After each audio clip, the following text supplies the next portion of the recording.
할렐루야. 우리 어제 이어서 말라기 마저 정리 좀 합시다. 말라기 1장 2절부터 5절 말씀입니다. 같이 합독하겠습니다. 여호와께서 가라사대 내가 너희를 사랑하였노라 하나 너희는 이르기를 주께서 어떻게 우리를 사랑하셨나이까 하는도다. 나 여호와가 말하노라 에서는 야곱의 형이 아니냐. 그러나 내가 야곱을 사랑하였고 에서는 미워하였으며 그의 산들을 황무케 하였고 그의 산업을 광야의 실랑에게 붙였느니라. 에돔은 말하기를 우리가 무너뜨림을 당하였으나 황폐된 것을 다시 쌓으리라 하거니와 에돔 나 만군의 여호와는 이르노라 그들은 쌓을지라도 나는 헐리라. 사람들이 그들을 일컬어 악한 지경이라 할 것이요 여호와의 영영한 진노를 받은 백성이라 할 것이며 너희는 목도하고 이르기를 여호와께서는 이스라엘 지경 밖에서 크시다 하리라. 아멘. 이 말라기 말씀 자체를 보면 1장에서는 이스라엘의 조상인 야곱을 주권적으로 선택을 하셔서 예를 들어서 하나님의 사랑을 증명하고 깨우치는 말씀을 주세요.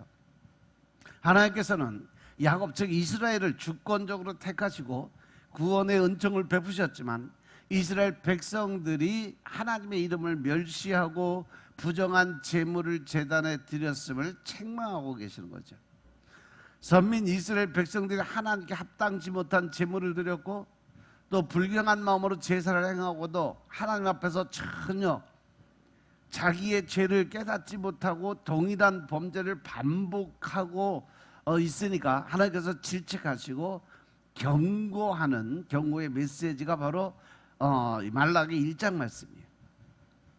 결국 여호와 하나님이 그 이름이 열방을 통해서 경배와 영광을 받으시겠지만 선민 이스라엘이 하나님의 이름을 가볍게 여기고 멸시했기 때문에 하나님께서 그들에게 저주를 내리시겠다는 경고를 주시는 말씀이에요. 그래서 1, 2절에서는 말라기 선지자가 하나님의 사람인 것을 선포하는 거죠. 말라기는 내가 세운 사람이다, 내가 보낸 사람이다 이거죠. 그리고 이제 3절부터 6절까지 보면 에돔의 멸망을 통해서 그리고 더 중요한 것은 하나님과 이스라엘의 관계를 6절 7절에서 보면 하나님과 이스라엘 백성들이 부자관계, 그가 내 자녀고 내 새끼고 내 아들이다 이렇게 설명을 하고 있어요. 말라기 1장 6절 7절 말씀 보겠습니다. 6절 7절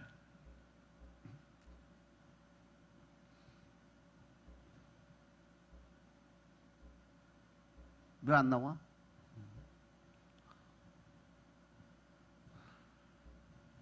자, 합독합니다. 내 이름을 멸시하는 제사장들아 나 만군의 여호와가 너희에게 이르기를 아들은 그 아비를 종은 그 주인을 공경하나니 내가 아비일진데 나를 공경함이 어디 있느냐. 내가 주인일진데 나를 두려워함이 어디 있느냐 하나 너희는 이르기를 우리가 어떻게 주의 이름을 멸시하였나이까 하는도다.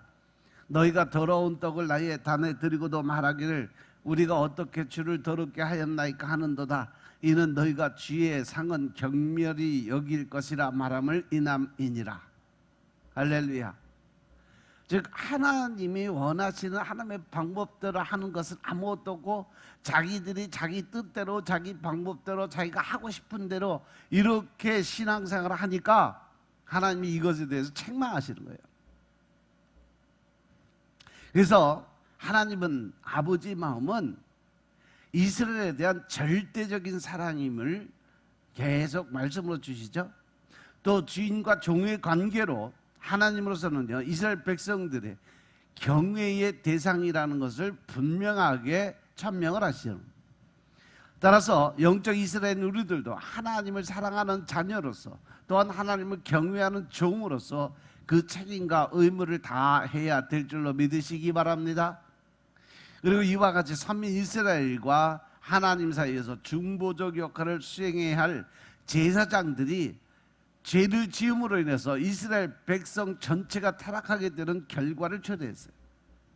그리고 이제 12절부터 14절에 보면 무성의한 이스라엘 백성들의 제사에 대해서 즉 그들이 드리는 예배에 대해서 하나님의 책망을 듣게 되죠. 특별히 당시 유다인들은요 의도적으로 흠 있는 수컷으로 제사를 드렸던 것이고, 이것은 전능하신 만군의 여호와 하나님을 속이는 것으로서 하나님의 진노를 받게 됩니다. 왜냐하면 하나님께 드려지는 예물은 점이 없고 흠이 없는 예물을 드려야 되는데 점이 있고 흠이 있는 예물들을 골라 드렸어요. 왜? 그때 당시에 그것이 점이 있고 흠이 있는 것들은요 쌌어.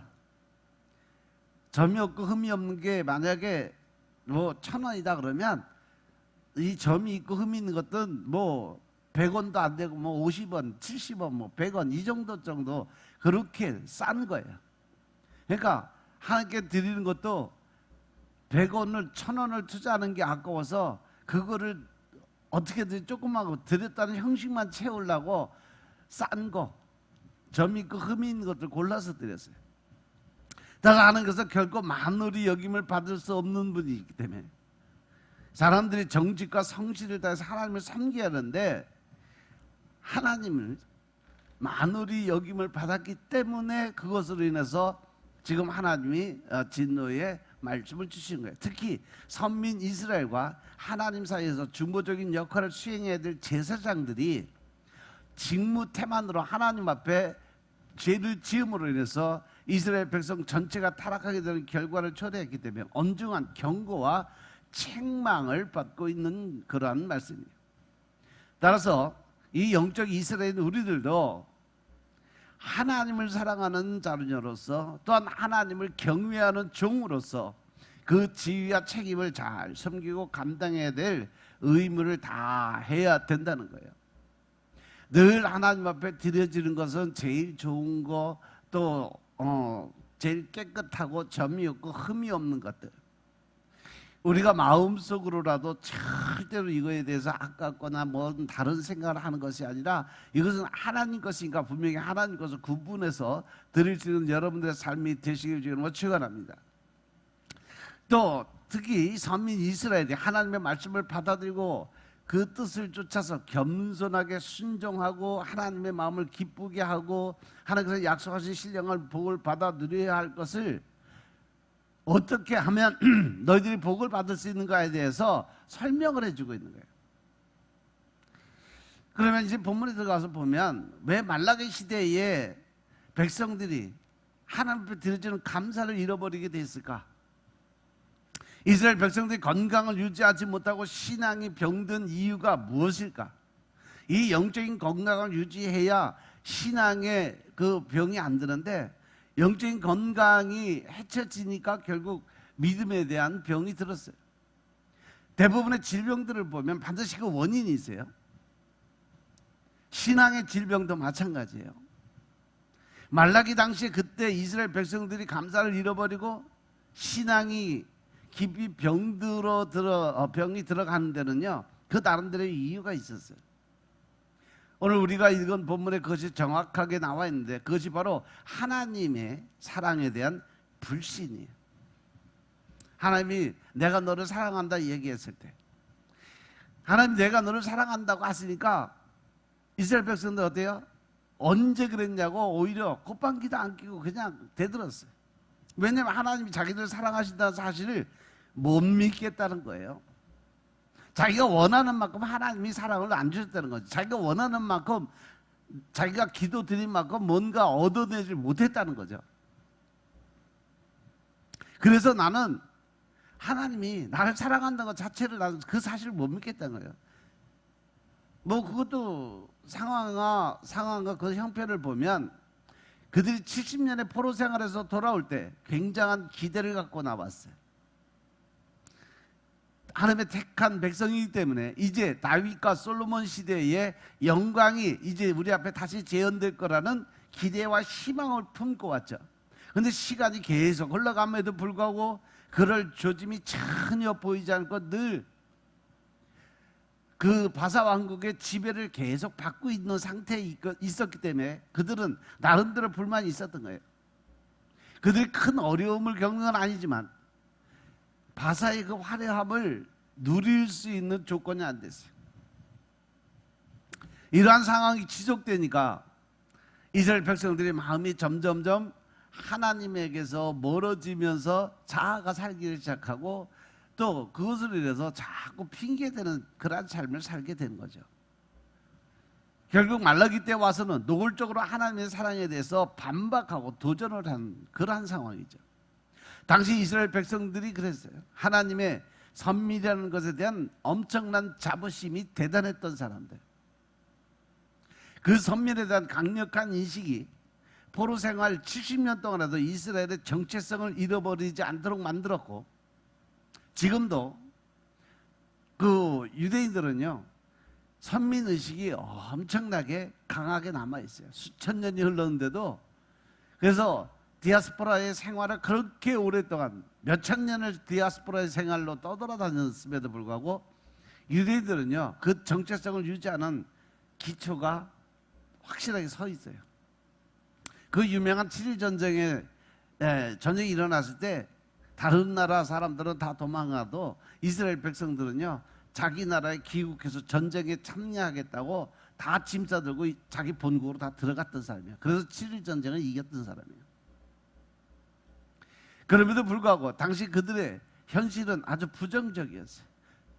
아까 말씀드린 것처럼 식민자에 있고 살아가는 것도 별 볼 일이 없었어요. 100년이 넘도록 다윗과 솔로몬 때의 그 영광스러운 시대로 변화될 기미가 전혀 보이지 않았어요. 기대가 실망으로 바뀌니까 그들의 마음이 점차 하나님으로부터 떠나기 시작을 했다는 거죠. 그들도 우리의 경우처럼 하나님이 우리를 살아가신다면 우리를 이렇게 방치해 놓지 않을 것이다. 하나님이 나를 사랑한다면 분명히 하나님의 그 사랑으로 해서 내가 모든 문제가 해결이 되고 편안한 삶을 살게 될 것이다. 그렇게 생각하고 자기 방법, 자기 뜻을 세웠을 것 같아요. 이렇게 하나님이 베푸시는 사랑에 대한 불신과 하나님과의 관계에 대한 불신이 그들의 신앙을 깊이 병들게 만들었던 거죠. 그런데 오늘 우리 가운데서도 이러한 신앙적 질병을 앓고 있는 사람들이 참 많은 것 같아요. 우리의 신앙생활이라는 것이 참 쉽지 않은 것 같아요. 눈앞에 다가오는 현실 속에서 자아의 문제를 극복하고 영분별과도 싸우면서 신앙을 지키고 살아간다는 것이 얼마나 어려운지 몰라요. 내려놓음을 통해서 하나님은 우리 자아가 죽기를 바라지만 절대 우리는 그 자아를 내려놓지 못하는 거죠. 그래서 많은 사람들이 마치 도피성을 찾아오는 사람들처럼 자신이 의지할 곳만을 찾아서 교회로 찾아오고 신앙을 갖는 경우도 많이 있어요.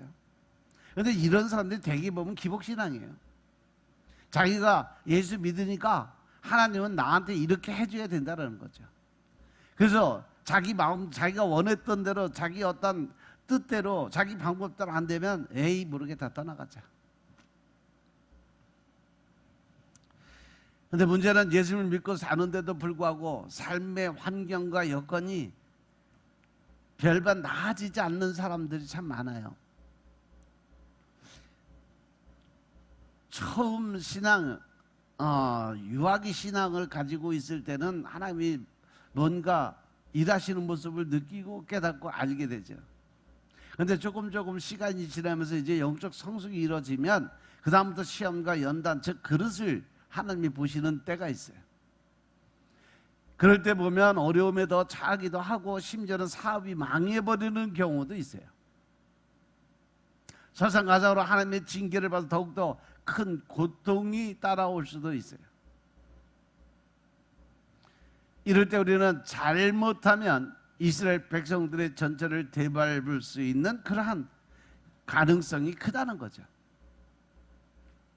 예수님을 안 믿는 사람들은 잘 사는데 왜 나는 예수를 믿는데도 이렇게 이 모양 이 꼴로 살아갈 수밖에 없나?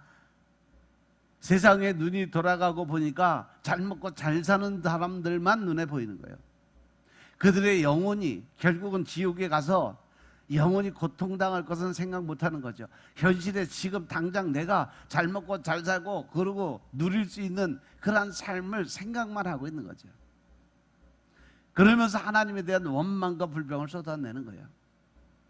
하나님이 정말 나 사랑하는 걸까?